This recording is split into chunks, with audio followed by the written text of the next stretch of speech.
time to check in with the head coach of the University of Utah men's basketball team, Alex Jensen, good friend of the program, kind enough to hang out with us. Coach, how are you? Hello, Coach. I'm doing good. We won last night, so everything's a little bit better today. Yeah, no doubt. Yeah. And that's the thing too. Is it sunk in yet? The Alex Jensen, head coach at the University of Utah. I mean, does it still feel a little weird to say? Yeah, no, it does feel weird.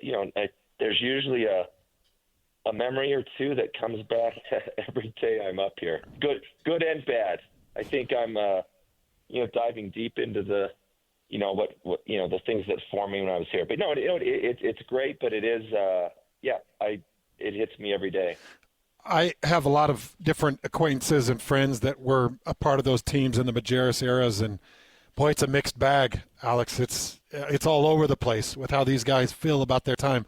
How do you feel about your overall time at the University of Utah under Coach Majerus? You know what? I couldn't have asked for anything more, to be honest with you. It was, I don't think anybody would say that it was easy. Coach Majerus, you could obviously argue the delivery of most things, but, you knew where you stand, you got the truth. And, and I would say this, I think anybody that spent time with him at the end of the day would agree they were better off because of it. I've heard from people that you were one of Majerus' favorites. Is that true? You know what? I had my days. Like everybody else, I faced the wrath, and I think it was it was easy for me to do what I was told as hard as I could. Yeah. so I guess it was a little bit easier. We'll just let you know who the little birdie is. Britton says that you were the favorite child. Well, I wasn't going to say it, Scotty. That's all right. I had my own timeouts and my own times in practice where I got it to. I mean, I don't think anybody was immune. Yeah. All right, so big win last night. You knock off Holy Cross, and a big performance from Terrence Brown. It's still so early in the year, and a new team that you're bringing together. How do you feel like the trajectory in terms of chemistry is where is where you want? Is it where you want it to be, or has it still got a long way to go? You know what? I think it's getting better.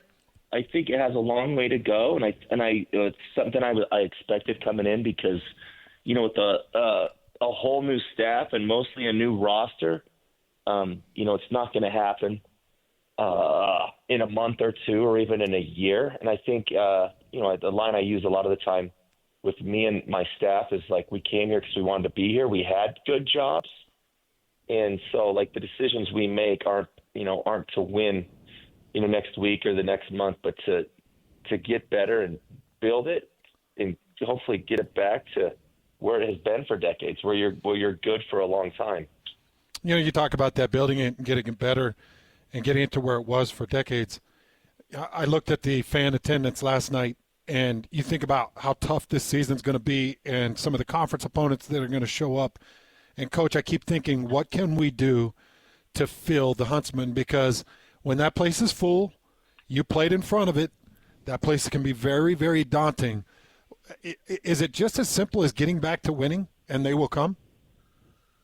Yeah, winning's the easy answer. I can remember, when I played here, it's still hard for me to be in there and it not be full. And I can remember football, that was always, 30 years ago. And credit to, Kyle, what Kyle and his predecessors and the people he's done with it, what they built that into. But I remember they said the same thing about football.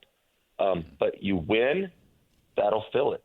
So, yeah, the simple answer is you win. And I think a lot goes into that. I think we had 3 times as many musts in our opener than the year before. And I think a lot of it is, winning, but just bridging, connecting with, students, fans, community, and everything through a lot of things off the court. You spent some time on Rick Majerus' staff. You coached a little bit in college and then made the jump into the pros and now back into the college ranks. How much has the game changed since you were last coaching in the collegiate ranks? I think the hardest thing is the game's just so much different. I think it's unique. I think it's the last basketball league that has a 20-minute halves and they don't have quarters. I think it's just a completely different game. And, I think the changing of it is, just that obviously the NIL and the portal, like you just have different teams all the time. And, and I don't think anybody does this, but especially I don't want to have a new roster every year. And the fun part about college is having a kid and watching them grow and get better. And then you have some continuity on your team. I think, I think that's probably the biggest change, like the NIL, and I think it's going to continue to change. There's so many gray areas, but as soon as they get more guardrails in, I think it could be good. Hopefully they come sooner rather than later. That's been the big conversation, and I was just in Lubbock calling that BYU Texas Tech game, and I was talking with somebody behind the scenes from Texas Tech, and he said that they've got about $7 million in 6 defenders that they brought over in this last transfer portal, and told me the defenders, and I was going through it, shaking my head thinking, my gosh, that's a lot of money. Alex, back in our day, I played for free, you played for free. Like, we couldn't even take a sandwich from our coaches or from the university.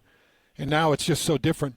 And Kyle Whittingham is on record saying that he thinks that the top 25 eventually will reflect the top 25 in NIL payouts.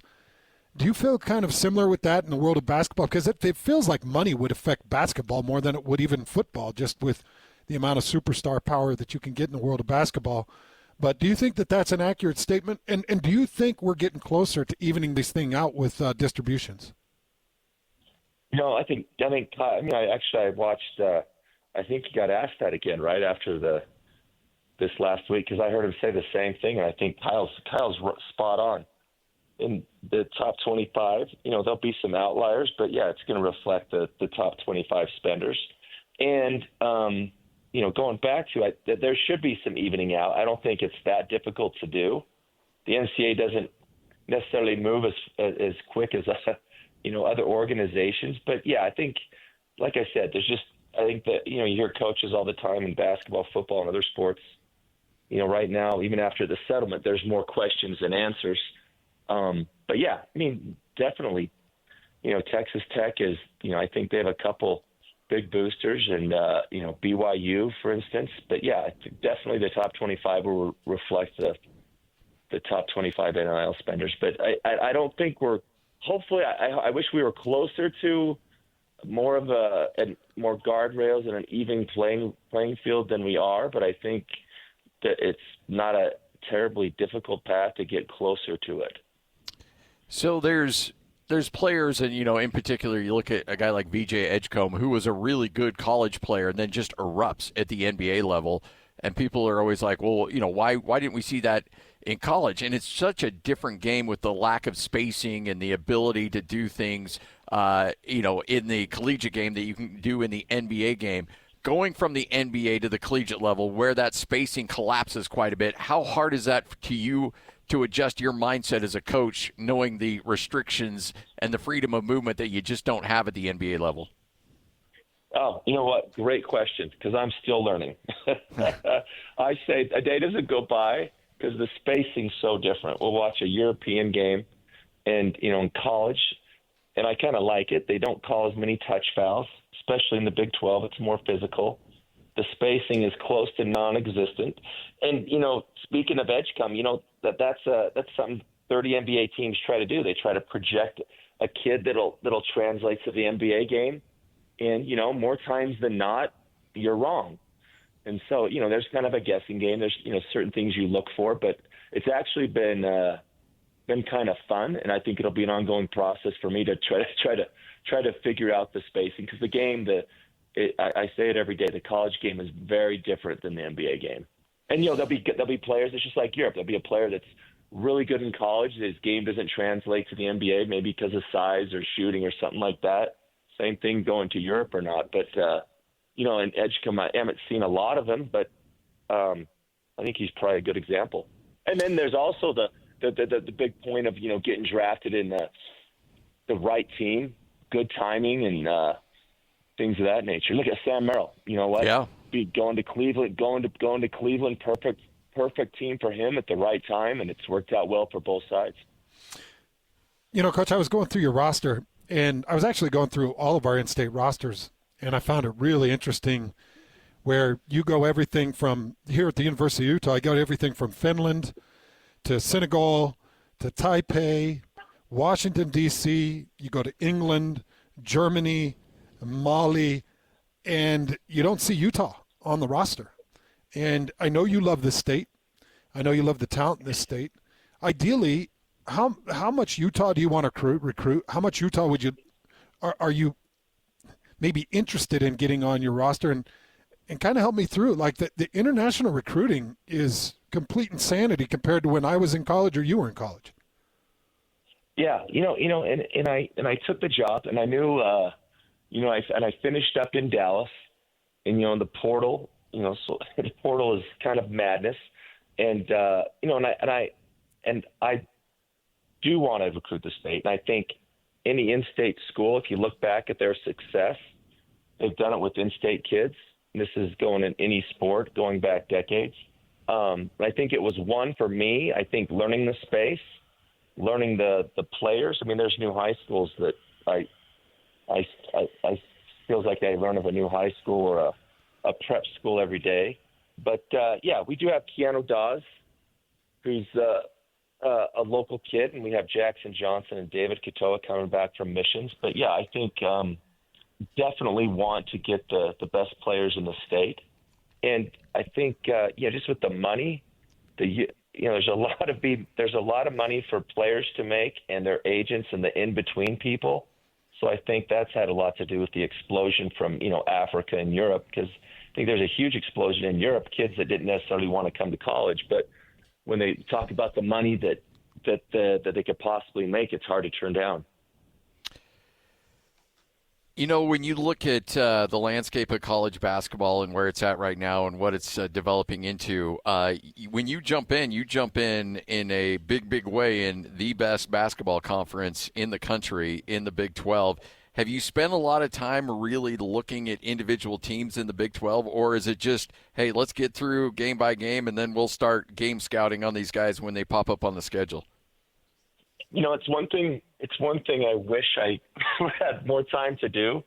I've spent as much time as I can, but the Big 12, I would put up. Yeah, I think you're right. I don't think there's a better conference. Great coaches, very well supported programs, and it's physical.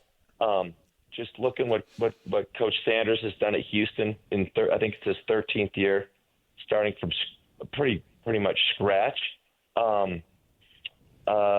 Again, hopefully my goal is at some point where I can spend most of my time doing basketball. But I think building a program, like I talked about, the connection with the university, the administration, the community. I think it's camps, it's the relationships, getting the right people on staff, and hopefully you get to a place where it runs smooth and I can spend more of my time with that. But I wasn't naive coming into it. I know building a program is like the great Ed Reed said about football, on the field's easy. It's all the stuff off the field. So until you have that stuff in place, it's hard to be successful on the court or field. Last thing for me, Coach. You've had 3 games. You were talking about learning about this team. Nice win over San Jose State. A good overtime win against Weber State. Then the win against Holy Cross. And you were talking about kind of learning and adjusting and figuring things out. As you've gone through 3 games and getting ready for Sam Houston coming up this weekend, what is the identity of this running Utes team? Great question. And, I think we before this season, one of our better players, Babacar Faye, got hurt and he's out for the year. So then we changed. We have a 5th-year senior, James Okonkwo, who's missed the first 3 games. And then his first game will be against Sam Houston. So to answer that identity question, I think it'll be an ever-evolving one. But I think we got better in all 3 games. I don't think we played great against Weber, and we were fortunate enough to win. But I think I look back on the history of just basketball in Utah. You go to the Jazz or the Utes, just unheralded players that overachieve, that the fans love. If you play hard, you dive on the floor, and I think the fans here, and I would say this if I didn't have this job, they just appreciate that. If you do that, you don't win a championship every year, they'll still come out and support and love you. So I think the identity on it, the team I'm trying to say, is it's not about one person. It's kind of about the group.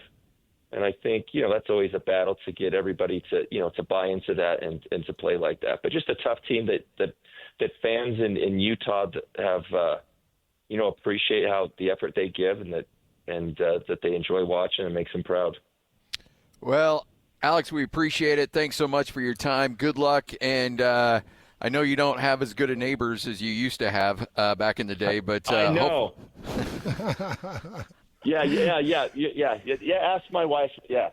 That's a whole other story. We'll have to do that another time. We got a good story for sure. We got a lot to get to, Coach. We really do appreciate your time. Seriously, thanks for taking a few minutes out of your day. No problem, guys. Always a pleasure. Thanks. You got it. There he is, Alex Jensen, head coach of the University of Utah.